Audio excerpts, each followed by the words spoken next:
Bonjour, je vais vous présenter quelques vidéos successives concernant la couleur. La couleur pour les photographes, en particulier pour les photographes amateurs. Quel photographe n'a pas été déçu en imprimant ses photos ou en les faisant tirer par son photographe de constater que le résultat était très différent de ce qu'ils avaient observé sur l'écran de leur ordinateur. Pourtant, ils avaient passé beaucoup de temps à peaufiner les réglages avec leur logiciel préféré pour ajuster le contraste, les couleurs, la luminosité des teintes sombres, etc. Et le résultat a été décevant, souvent, parce qu'il y avait une différence entre ce qu'on voyait sur l'écran de l'ordinateur et ce qu'on avait photographié. Dans d'autres cas, on a été déçu par les couleurs qu'on observait sur la photographie, le résultat, par rapport à ce qu'on croyait avoir photographié. Une différence qu'on essaye de régler éventuellement, mais donc toujours avec difficulté. Donc les couleurs la couleur est une question essentielle pour les photographies. La couleur au sens large. La couleur des photographes, c'est à la fois la teinte, c'est-à-dire la couleur saturée,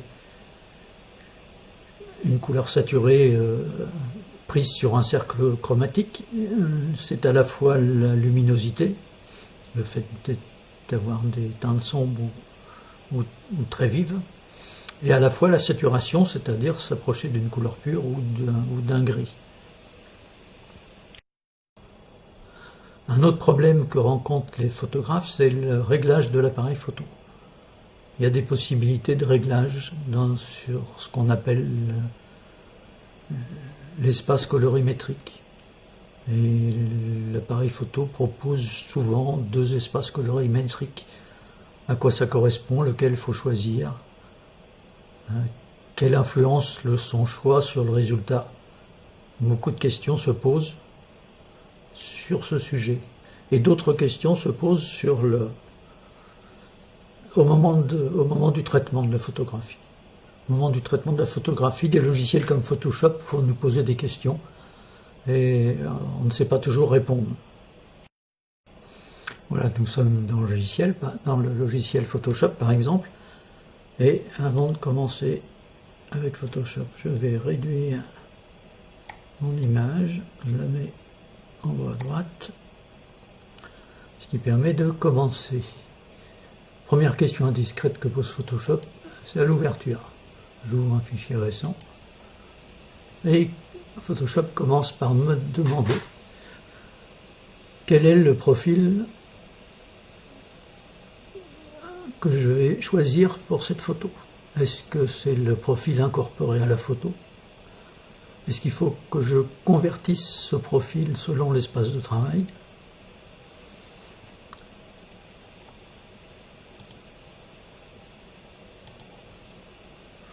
Dans les deux cas, là j'ai pris le deuxième cas, voilà la photo que j'ai ouverte, je referme la photo, je fais ouvrir un fichier récent, toujours le même fichier, toujours la même question, cette fois-ci je choisis préférer le profil incorporé.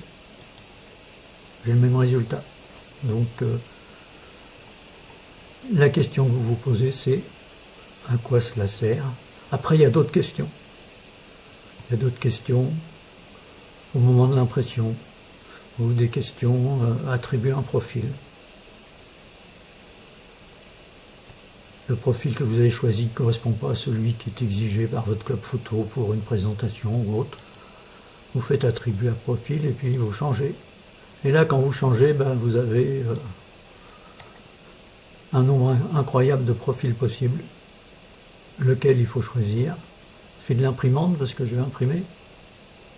Je clique ici, je clique sur OK. Bon, là ça ne change pas beaucoup. J'aurais pu attribuer un autre profil.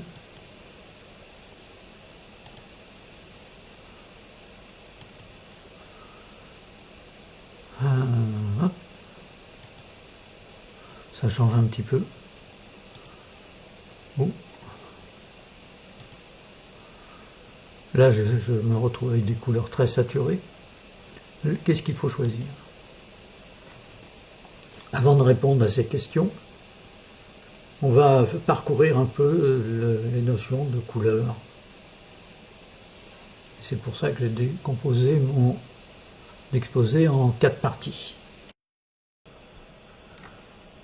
Donc 4 parties qui correspondront à 4 vidéos différentes. Donc là, on est dans la première partie. Et bien, pour comprendre tout ce qui se passe par la suite, pour savoir qu'est-ce qu'il faut choisir pour son travail, comme réglage sur l'appareil photo, il faut comprendre ce qu'est la lumière et la couleur. Ce sera l'objet de cette présentation. La deuxième présentation concernera la mesure des couleurs. Mesure des couleurs, c'est... Oui, si on peut mesurer les couleurs, et il faut mesurer les couleurs parce que les logiciels qui travaillent sur les couleurs travaillent sur des valeurs numériques de la couleur, ils font des opérations mathématiques sur les couleurs et donc il faut pouvoir les mesurer. Troisième partie, troisième vidéo, concernant la couleur pour les photographes. Et puis la dernière partie, quels sont les choix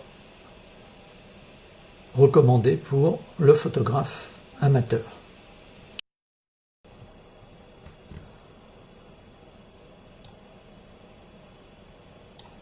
Newton avait compris 2 choses concernant la couleur. Il avait compris l'aspect de la couleur, l'aspect physique.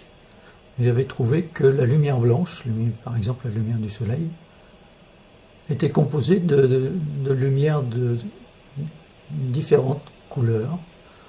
En faisant réfracter la lumière par un prisme de verre, on obtient tout un spectre de couleurs allant du rouge au violet, semblable aux couleurs qu'on va trouver dans l'arc-en-ciel. L'arc-en-ciel provient de phénomènes identiques. Donc Newton avait commencé à comprendre certains phénomènes concernant la lumière qui se décomposait. Et puis il avait compris aussi que pour les peintres, la couleur, on pouvait changer progressivement, passer d'une couleur à l'autre progressivement, d'une façon circulaire, pour revenir à la couleur initiale. Et il a travaillé sur ce qu'on appelle maintenant le cercle chromatique. Ça conduit à 2 notions qu'on va retenir, qui sont importantes pour la suite de l'exposé. C'est d'une part l'aspect physique de la lumière. La lumière telle qu'elle est conçue par les physiciens ou par les ingénieurs qui travaillent dans des domaines qui concernent la lumière. L'ingénieur qui va travailler sur les panneaux solaires, par exemple, il va s'intéresser à la nature physique de la lumière. Et donc quand je parlerai de lumière, je parlerai de la nature physique de la lumière. Et la deuxième notion importante, c'est la façon dont l'œil et le cerveau voient cette lumière. Et là, on parlera de couleur. La couleur, c'est pas quelque chose de physique, c'est plutôt quelque chose de physiologique, c'est une façon de percevoir. Et il y a une différence entre les deux, et on va un peu regarder ces 2 aspects-là. C'est important de bien comprendre cette différence. On pourrait l'expliquer avec un exemple. Vous avez un citron. Vous regardez ce citron, de quelle couleur est-il? Il est jaune. Vous enfermez ce citron dans un réfrigérateur, vous fermez la porte, la lumière s'éteint. Que devient la couleur du citron? Certains diront que la couleur va devenir plus froide puisque le citron est dans le frigidaire. Mais en fait, la plupart d'entre vous vont répondre plus sérieusement que peut-être que le citron n'a plus de couleur puisqu'il n'est plus éclairé, il n'émet plus de lumière, donc on ne le voit pas. Mais on peut aussi se poser la question, et si en mettant le citron dans le réfrigérateur et en fermant la porte, si la lumière reste allumée, est-ce que le citron a une couleur? Alors, tout un chacun a tendance à répondre oui, le citron est toujours jaune, il est même jaune citron. Le physicien, lui, va répondre non, le citron n'a pas de couleur. La couleur, c'est une interprétation de l'œil et du cerveau, interprétation de la lumière qui est reçue par l'œil et interprétée par le cerveau. En fait, au niveau de la physique, la lumière, c'est une onde électromagnétique. Elle est de même nature que les ondes radio, les micro-ondes, les infrarouges, les ultraviolets, les rayons X, les rayons gamma. La différence entre tous ces rayonnements électromagnétiques, c'est une différence de fréquence ou de longueur d'onde. La lumière correspond à des longueurs d'onde très précises. Et donc, elle est représentée ici par des couleurs, mais en fait le physicien ne l'interprète que par une longueur d'onde. Ce qui est mesuré par le physicien, c'est la longueur d'onde de la lumière. Et des lumières qui se superposent en plusieurs longueurs d'onde, qui se mélangent.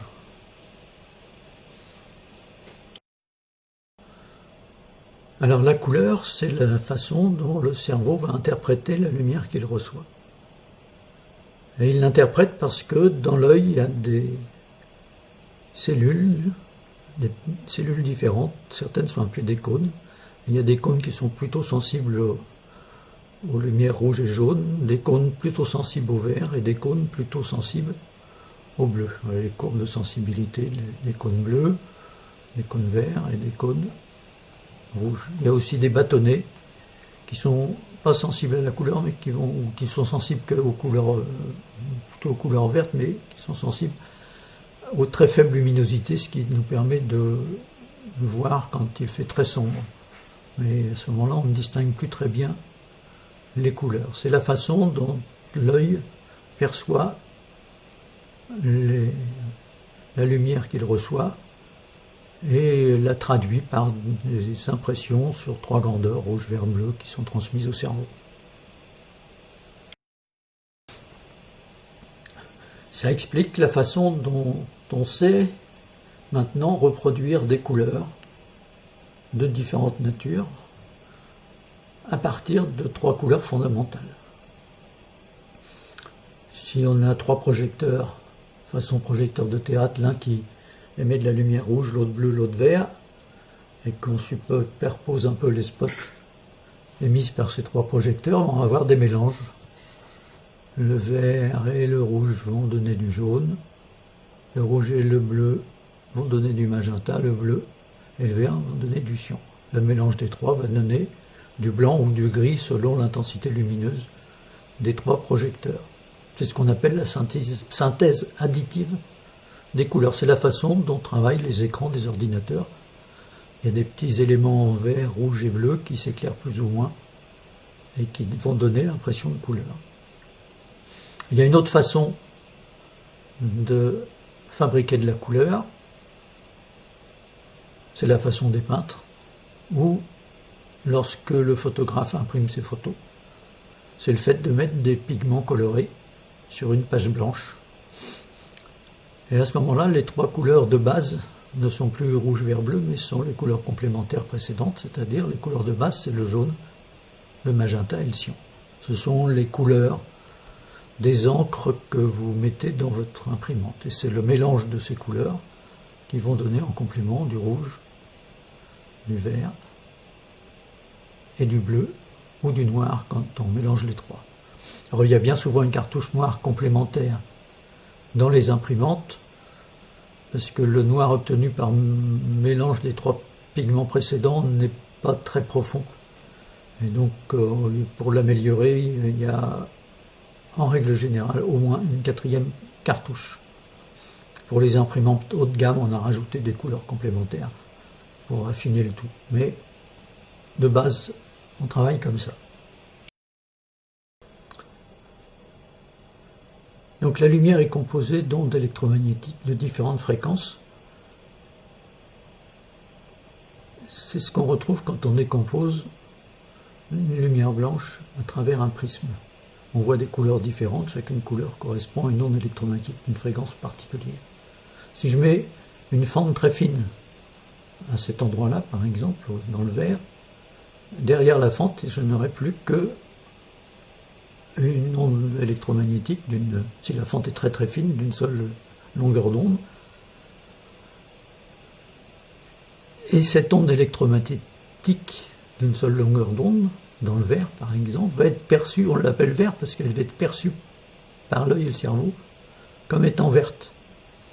C'est-à-dire qu'on associe les ondes électromagnétiques pures, monochromatiques, telles qu'on pourrait les avoir en sélectionnant qu'une partie à l'issue du prisme, on les associe à une couleur, c'est ce qu'on voit.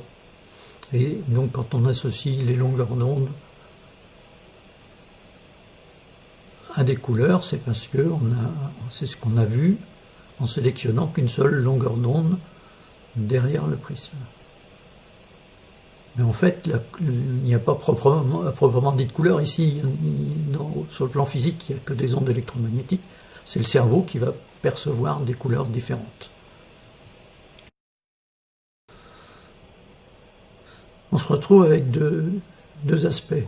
L'aspect décomposition de la lumière par un prisme, et on voit que les lumières varient d'une façon continue du rouge au violet, et qu'au-delà, il y a encore de la lumière, mais on ne la voit pas. Il y a des ondes électromagnétiques ultraviolettes à droite, il y a des ondes électromagnétiques infrarouges à gauche, et tout ceci varie d'une façon continue, sans que les deux extrémités, ici, se rejoignent. Pourtant,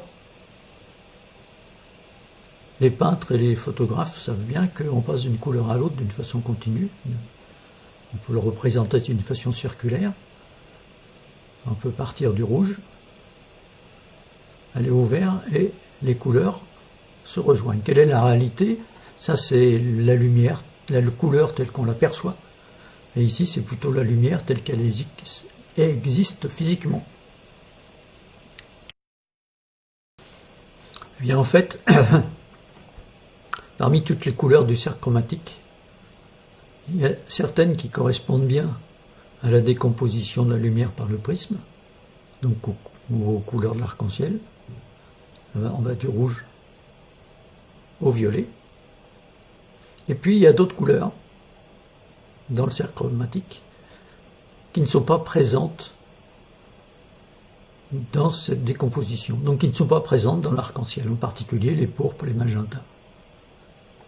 Donc c'est ce qui explique un peu le titre que j'ai donné à la conférence pour les photographes. Il y a 5 couleurs dans l'arc-en-ciel: le rouge, le jaune, le vert, le cyan, le bleu.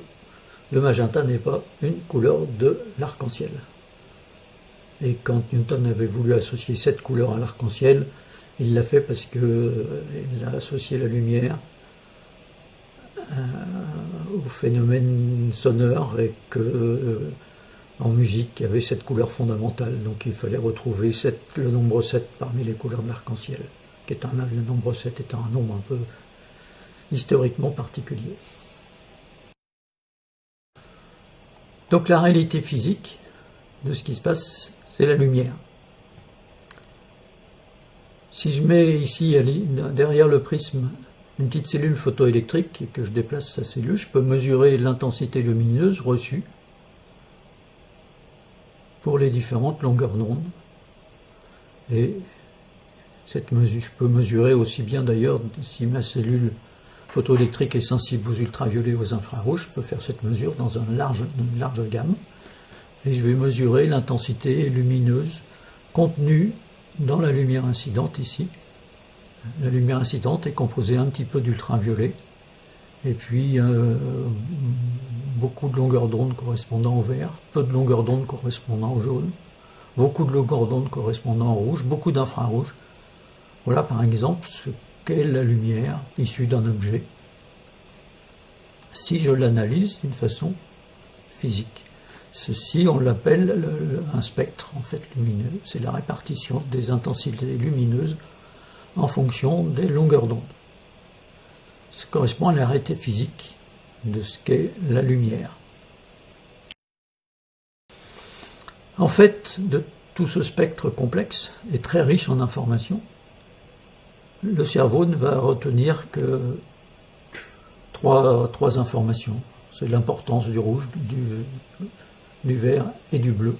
Et cette répartition d'importance relative du rouge, du vert et du bleu qui nous fera percevoir une couleur qui pourrait être différente et peut-être correspondre d'ailleurs à un minimum dans le spectre. Ici on a beaucoup de rouge et beaucoup de vert, très peu de bleu, donc la lumière qui va être interprétée par le cerveau va être interprétée comme une lumière jaune, alors que peut-être que dans le spectre il y a peu de jaune. Donc il y a une différence entre la réalité physique de la lumière, c'est le contenu spectral de la lumière en fonction de l'intensité lumineuse en fonction de la longueur d'onde. Et puis il y a la perception par l'œil. Et la perception par l'œil, on va l'appeler la couleur.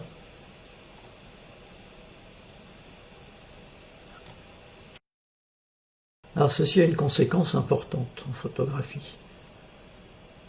C'est ce qu'on appelle le métamérisme. Ça veut dire quoi? Ça veut dire que des répartitions différentes d'intensité lumineuse en fonction de la longueur d'onde. Par exemple, la répartition supérieure ici, qui serait issue d'une fleur imprimée sur une page, sur une feuille blanche. Donc, si on prend la partie jaune, il se peut que la répartition spectrale de la lumière qui est issue de cette feuille imprimée corresponde à ça. Alors que si on avait analysé la lumière issue d'une pétale jaune de la fleur, directement sur la fleur, peut-être qu'on aurait eu un spectre, c'est-à-dire une répartition d'intensité lumineuse en fonction des longueurs d'onde complètement différente. Donc là, j'ai deux lumières de nature différente, avec des répartitions spectrales complètement différentes, et il se peut que l'œil interprète ces deux courbes très différentes par la même chose, c'est-à-dire voit la même couleur. C'est ce qu'on appelle le métamérisme. C'est important pour les photographes parce que si on arrive à prendre des photographies, c'est parce que ce phénomène physique, ce phénomène physiologique est présent.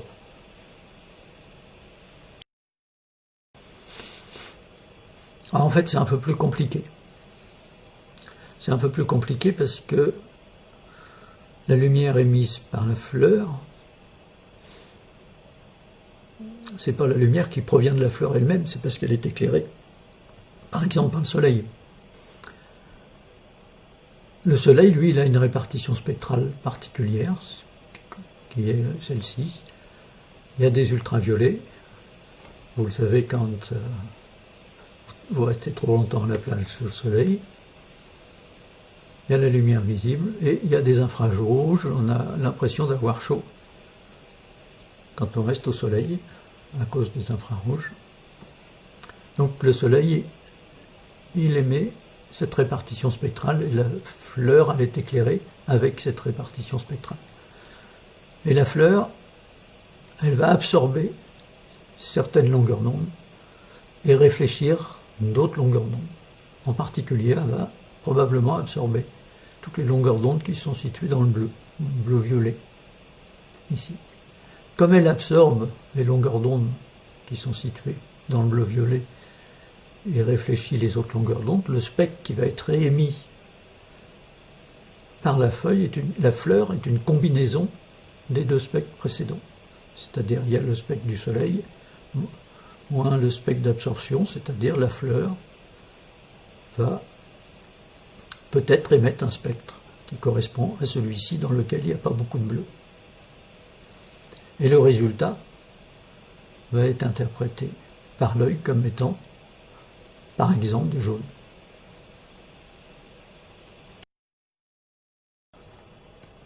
On voit que la lumière émise par la fleur dépend de la source lumineuse qui l'éclaire.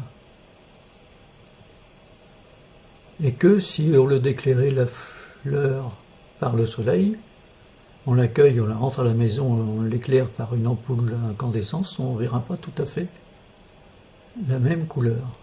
Parce qu'on a l'influence de l'éclairage. Et c'est de là que vient la notion de température de couleur. Alors c'est quoi la température de couleur? Qu'est-ce que ça veut dire? En fait, tout objet, tout corps, même s'il n'est pas éclairé, s'il est placé dans une chambre noire, tout corps va émettre une onde électromagnétique de différentes fréquences. Et cette onde électromagnétique émise, sa nature dépend de la température du corps. Ainsi, nous, qui avons une température de 37 degrés, on émet des ondes électromagnétiques. Dans l'infrarouge, uniquement dans l'infrarouge, on n'émet pas d'ondes électromagnétiques à 35 degrés en lumière visible. Mais ça permet d'être filmé dans le noir par des caméras infrarouges qui sont sensibles aux ondes électromagnétiques infrarouges émises par le corps humain à 37 degrés. C'est comme ça qu'on peut prendre à distance la température en analysant les ondes électromagnétiques émises dans l'infrarouge par notre peau.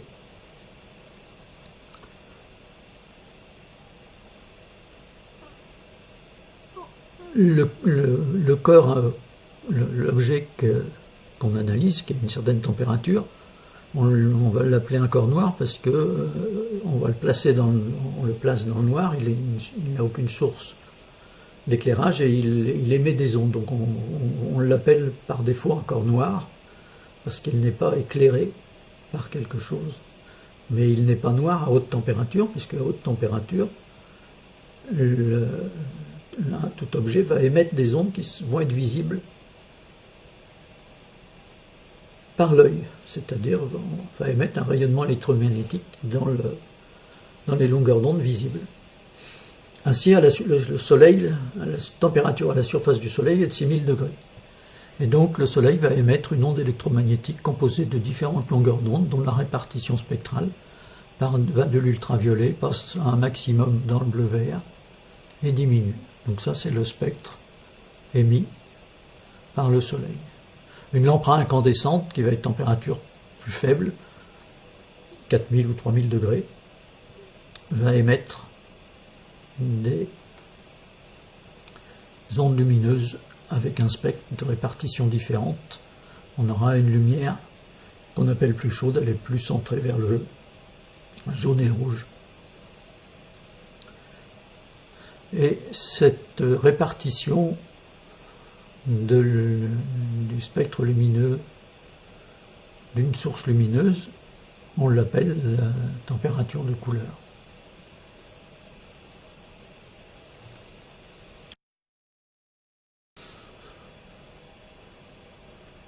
Alors dans le temps, c'était vrai pour toute source lumineuse, parce qu'une ampoule incandescente, elle émet de la lumière parce qu'elle est chauffée à 3000 degrés, ou le filament qui est à l'intérieur de l'ampoule est chauffé à 3000 degrés, et donc il y a une émission de couleur correspondante. Les lampes modernes, lampes fluorescentes ou les LED, ne travaillent pas de la même façon.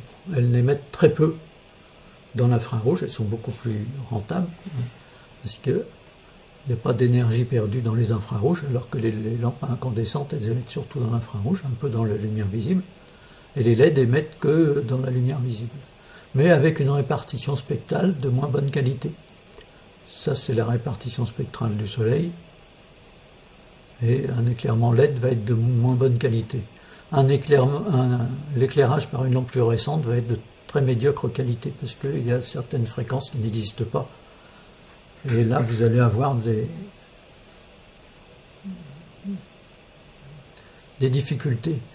Par exemple, on parlait tout au début de différence de couleur entre ce que la photo présente sur l'écran de l'ordinateur et la photo imprimée.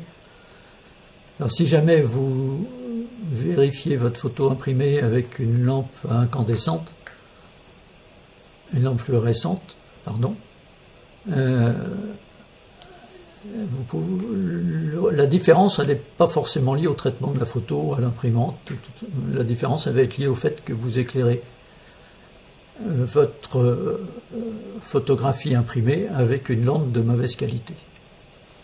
Alors, il y a quand vous achetez des lampes, vous pouvez avoir une information sur la qualité. Il y a 2 chiffres avec les lampes. Il y a un chiffre qui correspond à la température de couleur. Donc ça va être lié au fait de température de couleur élevée.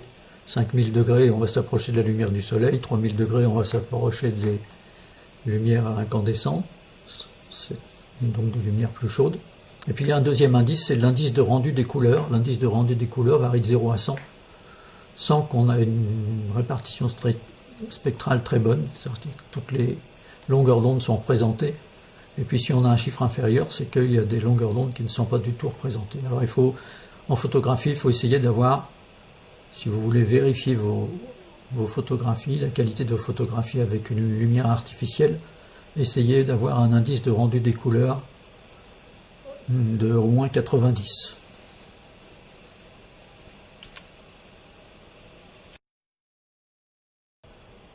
Voilà, on va résumer tout ce qu'on a dit dans cette première partie.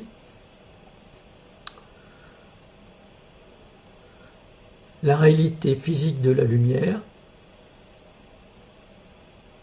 elle est constituée de rayonnements électromagnétiques de différentes longueurs d'onde. La répartition de l'amplitude de ce rayonnement en fonction de la longueur d'onde est appelée spectre. Donc ça, c'est la réalité physique de la lumière.